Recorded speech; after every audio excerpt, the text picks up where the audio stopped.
আসসালামু আলাইকুম। আগের ভিডিওতে তো বলছিলাম যে আমি একসাথে হচ্ছে খাসির মাংস, পুঁই শাক, তারপরে আরেকটি কি ছিল, আরেকটি কি যেন ছিল, আমি ভুলে গেছি। আর খাসির মাংসটা তো রান্না করা হয়েছিল না, লেট হয়ে যাচ্ছিল। তার জন্য বলছিলাম যে আমি সন্ধ্যায় বা বিকেলে রান্না করব। এর জন্য কিন্তু আমি এখন যে সন্ধ্যাবেলা ওইটা রান্না করতে চলে আসছি, কারণ আমার প্রচণ্ড খেতে ইচ্ছা করছে যে খাসির মাংসটা একটু কষা কষা করে খাবো। তো এখন রান্না না করলে তো আর খাওয়াও হবে না, যেহেতু ওর আব্বু এটা খায় না, এই জন্য। আর এই যে তার জন্য বসে বসে এইগুলো আর কি ছিলে টিলে নিলাম, কারণ আমার বাটা ঘষা নাই জন্যই তখন রান্না হয়নি। শরীরটাও যেহেতু খারাপ, আর মাংসগুলো আমি এরকম রেখে দিছিলাম, এখন ধুবো। আমি এইভাবে উঠায় নর্মালি রেখে দিছিলাম এই বাটিটা ধরে, যেহেতু বেশি মাংস এই জন্য এটাতে মশলা বাটাটা বেশি লাগবে। এটা ধুয়ে টুয়ে এখন পানি ঝরাতে দিব।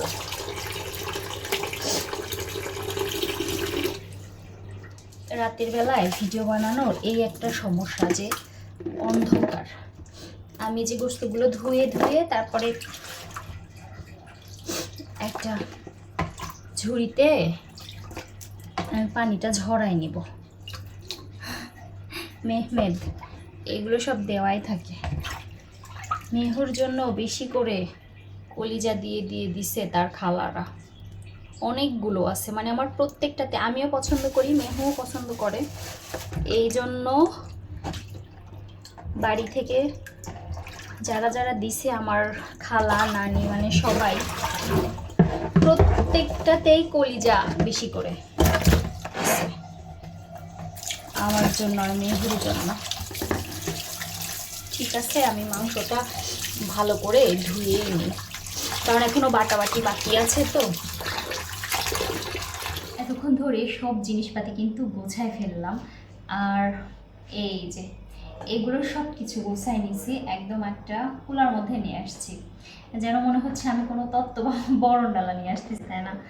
আর এখানে আমি কি কি গোছালাম, এই যে বাটা ঘষা করে নিলাম, কারণ খাসি মাংসের জন্য তো একটু বেশি মশলা লাগে, অনেকে স্মেলটা নিতে পারে না। যদি আমি একাই খাবো, সে যদি দু এক টুকরা খায়, সেই কারণে আমি সেই প্রসেসে আর কি। এই যে আমি এখানে কি কি গুছায় নিছি তাহলে দেখান।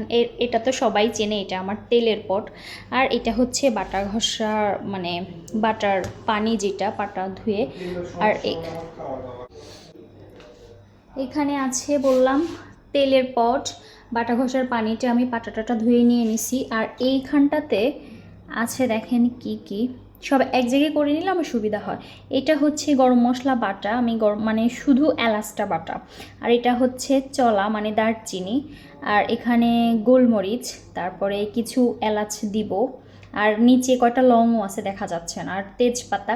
আর এটা হচ্ছে স্পেশালি মানে খাসির মাংসে আমি ইউজ করি একটু রাঁধুনি বাটা। আর এটা হচ্ছে রসুন বাটা, মানে রসুনটা আমি একটু থেতলাই নিছি, একদম মিহিন করে নিইনি। আর এটা হচ্ছে বেশি পরিমাণে জিরা বাটা, এটা তো আদা বাটা।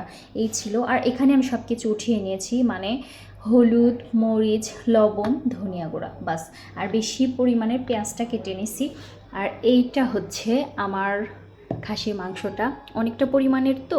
আর এই যে পানিটা অনেকটা ঝরাই নিয়েছি, তারপরেও পানি বের হচ্ছে, আমি উপর থেকে উঠাই নিব, প্রবলেম নেই। আর এটাতে রান্না করব, চেয়েছিলাম মাটির পাতিলে করতে, কিন্তু সময় নেই। আমি এখন হাতে মাখাইয়া বসায় দিব। তো এই যে যেহেতু নিচে পানি জমছে, বিসমিল্লাহ, এই জন্য আমি ওপর থেকে মাংসটা উঠায় নিচ্ছি। আমি ঢেলে দিলাম না, সরাসরি ঢেলে দিলে পানি টানি সহই পড়বে।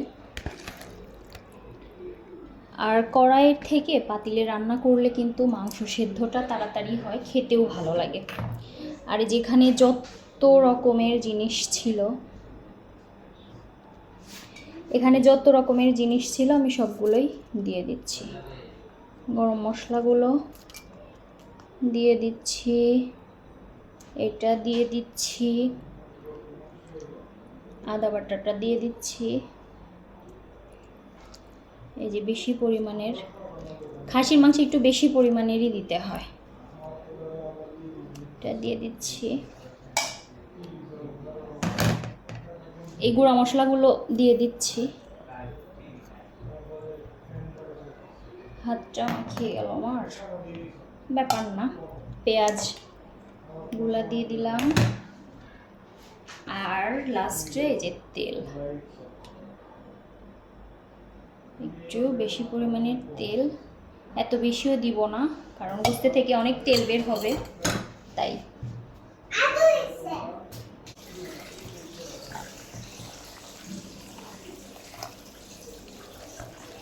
আমার ছেলে সমানে সমানে পানি নাড়ে, এটা সুন্দর করে মাখামাখি করতে হবে।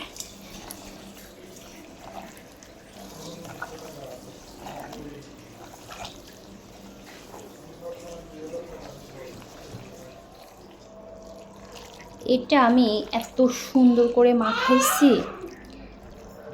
কারণ মাখাতে মাখাতেই যখন একটু পানি পানি হয়ে যাবে তখন বাদ দিতে হয়। যে সুন্দর করে মাখাই নিছি। এখন আমার এই যে হাত ধোয়া একটু পানি,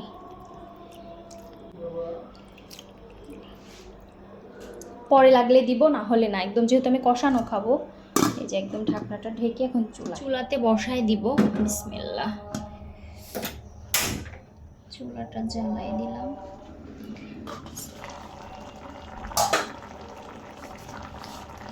এখন দেখবো আমি এটার কি পজিশন। তো আমার যদি কোনো কিছু মনে হয় একটু কম কম হয়েছে, আমি আস্তে আস্তে করে এটাতে অ্যাড করে নেব।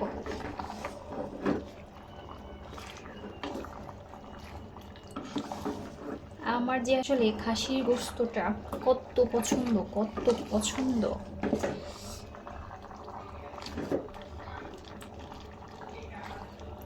এই যে এই চর্বিটা খাইতে আমার যা লাগে, যদিও বেশি চর্বি খাওয়া উচিত না, কিন্তু এই চর্বিটা ব্যাপক মজা লাগে।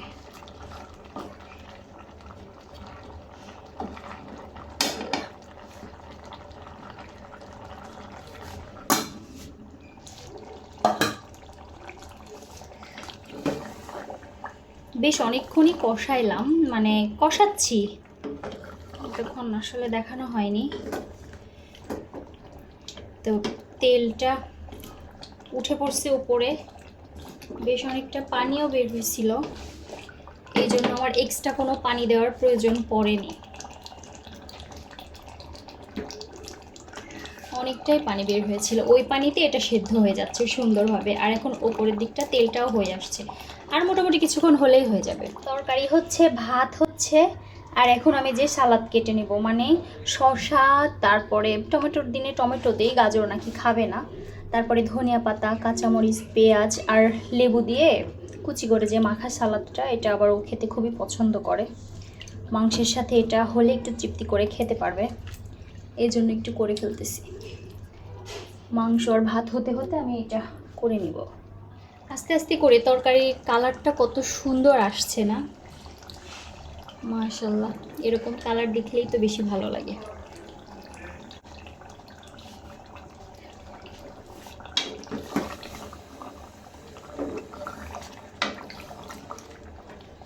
আর বেশিক্ষণ লাগবে না। আমি এখন আমি যেহেতু কষা মাংসটা খেতে অনেক পছন্দ করি, আর এই পর্যায়ে একটু টেস্ট করে দেখার পালা, এই জন্য কয়েক পিস উঠাবো। তাড়াতাড়ির সময় আসলে পাওয়াও যায় না। এখন এই যে কয়েক পিস উঠিয়ে দেখি কেমন হলো।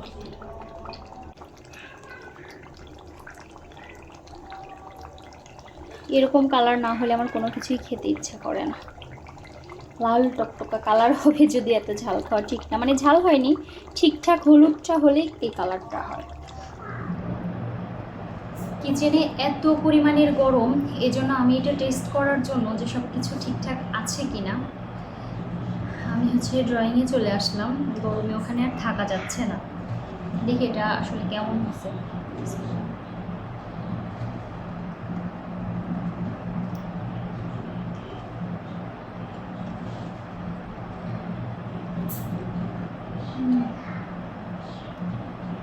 ঠিকঠাকই আছে, নামায় ফেলা যাবে এখন, চুলা অফ করে দিব গিয়ে।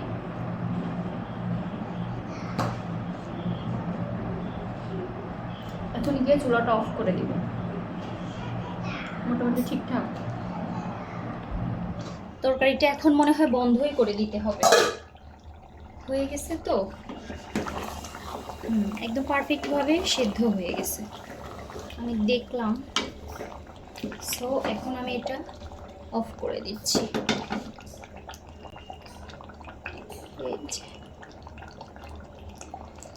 এটা এখন আমি অফ করে দিই। আলহামদুলিল্লাহ আলহামদুলিল্লাহ। এই যে তরকারিটার আমার একদম ফাইনাল লুকটা দেখেন কত সুন্দর হয়েছে, মাশাআল্লাহ। আমার আসলে এরকম লাল টকটকা না হলে না আবার ভালো লাগে না, এই জন্য আমি সবসময় এরকমই করার চেষ্টা করি, মানে ঝালটা ঠিক রেখে। তার ঝালটা যে আবার অতিরিক্ত এরকমটা না, সব গুছিয়ে তাদেরকে খেতে দিব। প্রত্যেক দিনের একই রুটিন। আমাদের আবার সালাদ ছাড়া চলে না তার, এই জন্য এখন এই যে কুচি কুচি করে নিচ্ছি। আর আমাদের হচ্ছে চপিং বোর্ডটা প্লাস্টিকের, তো ওই জন্য ওইটাতে আমি কাটি না, কারণ আমি যেহেতু প্লাস্টিক সব কিছু রিজেক্ট করার ট্রাই করতেছি, এই জন্য আমি সব কিছু স্টিলের নিব। আর ওইটা কাঠের কিনা লাগবে, এই জন্য আমি একটা স্টিলের পাতিল নিয়ে নিছি। আর আমাকে এত কাহিল দেখা যাচ্ছে, মাই গড, আমি খেয়ালই করি নাই। আসলে আমার শরীরটাও একটু খারাপ, তো সব কিছু মানে পেঁয়াজ, মরিচ, শসা, ধনিয়া পাতা, সরিষার তেল, লেবু এগুলো দিয়ে আর কি মাখাবো। কাটতেছি,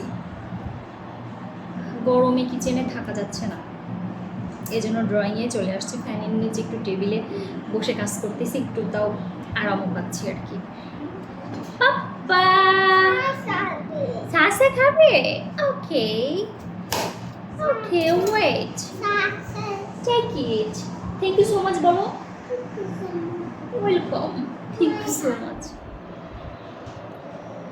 লেবু চিপে এর মধ্যে হচ্ছে কাঁচামরিচ, পেঁয়াজ সব কিছু দেওয়া আছে, ধনিয়া পাতা। এখন এনাকে শুধু মাখানো। এই লেবুটা ফেলে দিব, মানে এখন আশেপাশে ফেলার কোনো জায়গা নাই, তো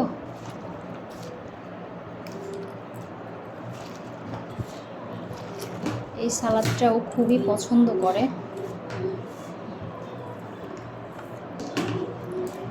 এটা এখন সমস্ত খাবার দাবার টেবিলে নিয়ে আসলাম। সালাদটার অন্য ছোটো বাটিতে বাড়তে দিল না, তার বাবা বললো থাক এটা থেকেই নিয়ে খাবো। এত চিল্লাচ্ছ কেন? এই দুষ্টুটা যে এত চিল্লাচ্ছে। এই দুষ্টু, তুমি ভাত খাবে না? ভাত খাবে না? এসো এসো, যেও না যেও না যেও না, এ দুষ্টু যেও না, চলেই যাবে। মেহুর আব্বু খেতে আসো, ঠান্ডা হয়ে যাবে সব। এই যে বেড়ে নিয়ে আসছে, এটা ঠান্ডা হয়ে যাবে তো। ঠিক আছে, তাহলে আমরা এখন খাওয়া দাওয়া করি। আর আমার চুলের অবস্থা খুবই বাজে, কারণ আমি সন্ধ্যার দিকে গোসল দিছিলাম দুপুরে রান্না টান্না শেষ করে। আর এখন ঘেমে চুলটা আরও ভিজে গেছে। আমার চুলের অবস্থার দিকে আর না তাকাই। তো এখন আমরা খাওয়া দাওয়া করি। আল্লাহ হাফেজ, আসসালামু আলাইকুম। পাপা আসবে? আল্লাহ হাফেজ বলো। Thank you so much. ঠিক আছে, তো এখন আমরা তাহলে খাওয়া দাওয়া করি। আর আজকে প্রচুর গরম পড়ছে, খাওয়া দাওয়া করে একদম রুমে যাইতে হবে, ভালো লাগছে না। ঠিক আছে, আল্লাহ হাফেজ।